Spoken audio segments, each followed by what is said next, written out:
So I have another unboxing, and for the first time, I actually have no recollection of what's in here other than like one thing. So I ordered this from Lulu. You're going to find out what I ordered along with me. Lulu sometimes takes so long that I sort of fire and forget it with the order. I had an idea of what I wanted. There was a sale.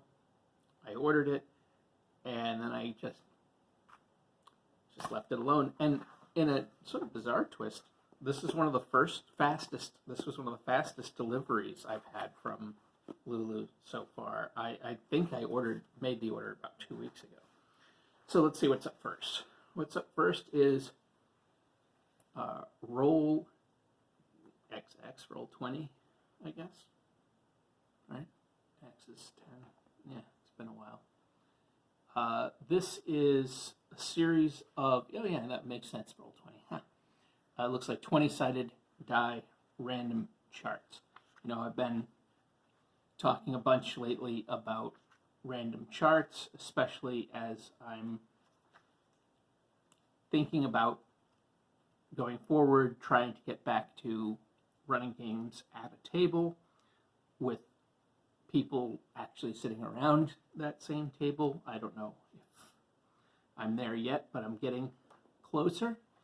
And as part of that, I'm going to want access to more random tables as I'm trying to get more into low prep or lesser prep games. You know, it's not that I don't have the time, it's that I know myself enough to know that I'm not going to use the time as properly as I could, and so having random charts to help me in scenario design is a big bonus for me, for contemporary design. Anyway, I feel like I just talked in circles there. So second up, the Wilderness Alphabet. This is another set of random charts, all wilderness related and all based on a letter of the alphabet. So R is for ruins and residences, Q is for quagmire, W is for waterfall, and it looks like it has some other stuff in the back. Cool. You know, I'm really enjoying random charts. There's a whole bunch of stuff. I'll pull that up too, actually. I'm going to take a look at some of what's in there. What's next? Oh yeah.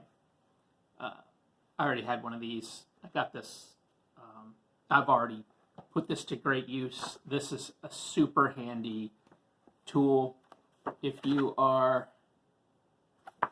running Dungeon Crawl Classics. It's handy for a judge in Dungeon Crawl Classics because it's so easy to hop to the charts that you need. But I think this is going to be a great tool to have at the table for your players to be able to also grab when they need it.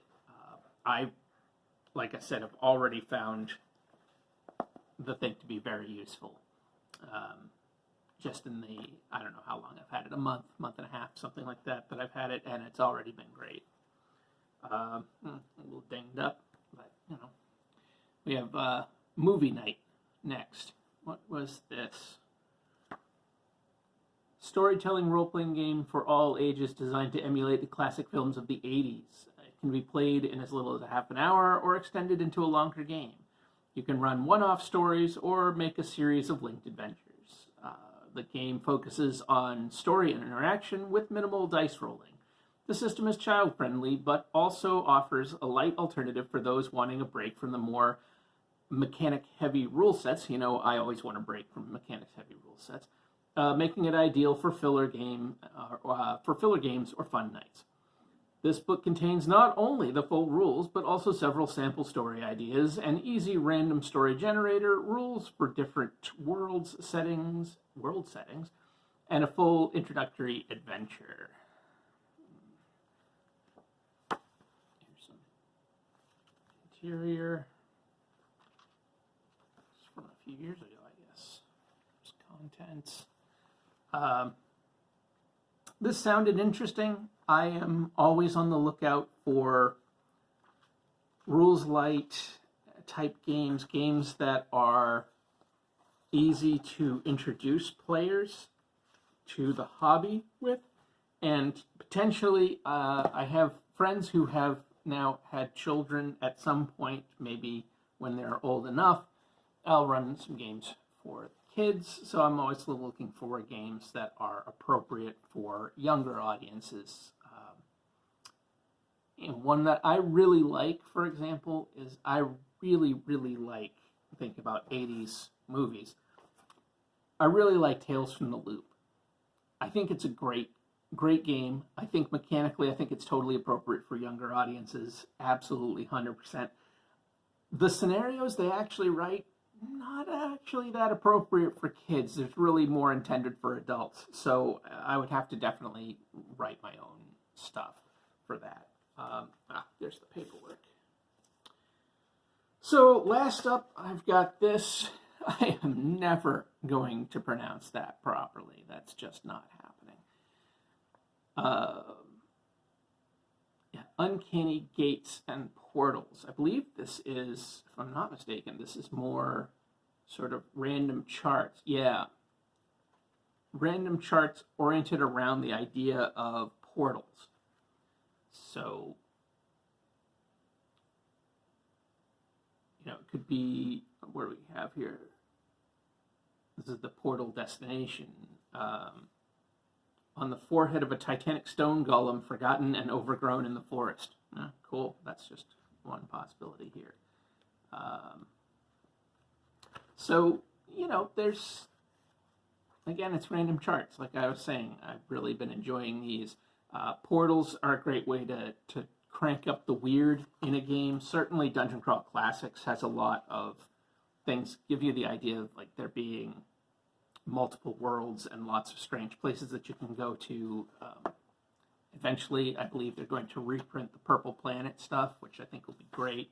Purple Planet stuff is sort of their Edgar Rice Burroughs setting, but it's really quite strange, and I can't wait to try it out, but it's been out of print for a little while. So anyway, portals. Random charts for portals and stuff like that. Here's some info on the back.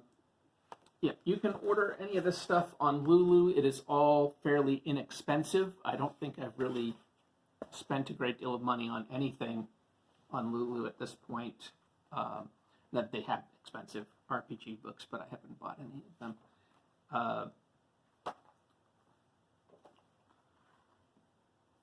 These look like they're this batch of stuff is primarily going to be tools. It looks like tools for designing scenarios. Tool for actually running and playing the game, but for designing scenarios, and then one actual RPG that I'll have to sit down and read and see how it might play out. I haven't tried so far any of the recent acquisitions, like Matrons of Mystery or anything like that at this point. World keeps rolling. At some point, we're going to get back to being able to have friends and see people and meet around a table and share some stories. So when that happens, hopefully I'll have a nice little arsenal of things to help. That's all I've got today. Take care. Do the usual YouTube things, if you want to. If you don't, that's fine. It's your business. So thanks and take care.